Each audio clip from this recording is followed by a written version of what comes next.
Hi, I'm Dr. Ralph Maloro. Some of you know me as Ollie's dad. Ollie picked out a book that he wanted me to read to the class. It's a pretty cool book. It's called The Monster's Test. And look,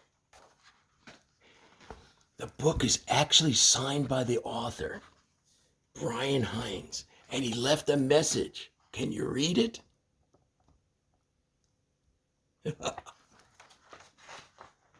So, The Monster's Test by Brian J. Hines and Scary Pictures by Sal Murdocha.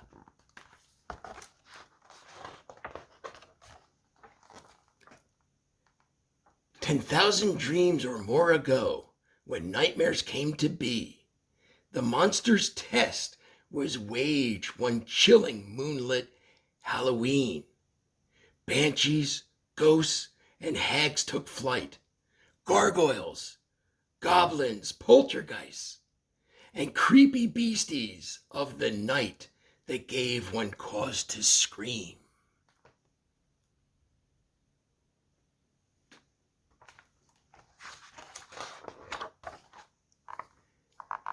It was a proper monster's bash within the haunted manse.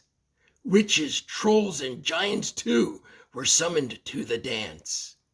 The zombies growled, "We're scariest!" The dragons roared, "We frighten best!" Such silly twits, the imps protest. You couldn't scare an ant. The arguments exploded till the boogeyman decreed, "Settle down. We'll have a contest." They reluctantly agreed. Each he or she or thing of it drew lots to form a line, and those who could be the first, they cried and stomped and whined. They shriveled, white-haired warlocks stressed, "I'm nastiest, frightful, I'm the best at scaring boys and girls of yes.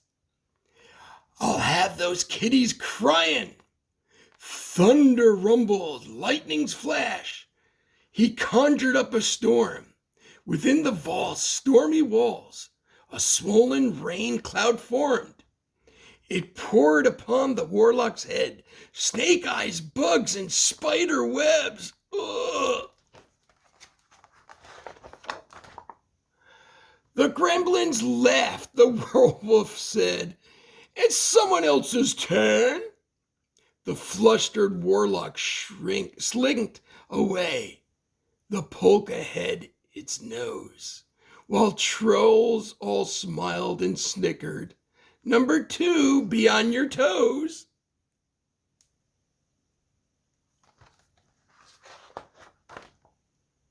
The bearded tooth hag arose.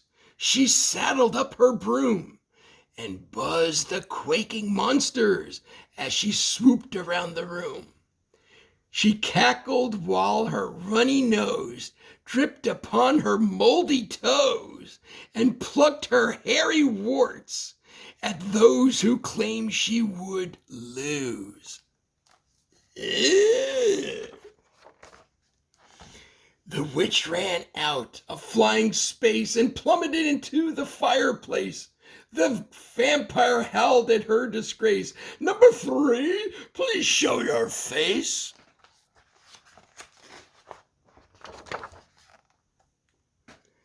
The banshee wailed her graveyard song to show how she could scare. "My spooky, shrieking, haunting voice can curl a bald man's hair." She echoed across the misty bogs.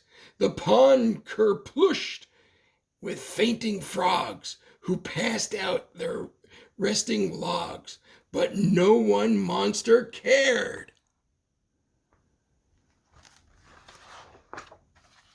The banshee lost her pride, which sent her hooting in a wild-eyed temper. "I'm number 4, the ogre bellowed. "Step aside for a gruesome fella." The ogre thumped his hairy chest and belched a puff of smoke. He rolled his one eye around. He snapped, he snarled, he croaked. My beastly breath can wake the dead. I snatch the children from their bed and grind their bones to make my bread. I really scare the folk.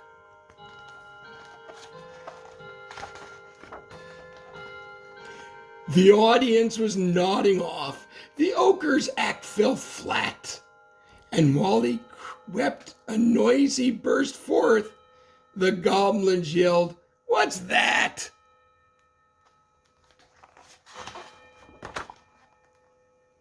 The gathering was shaken by a pounding at the doors. The gargoyles grasped the old brass knobs with sweating scaly paws. The monsters gasped as what they saw. Rapscallions, scalawags, ghouls galore came dashing in across the floor with voices raised in one great roar. Ooh. Trick or treat, trick or treat, they cried.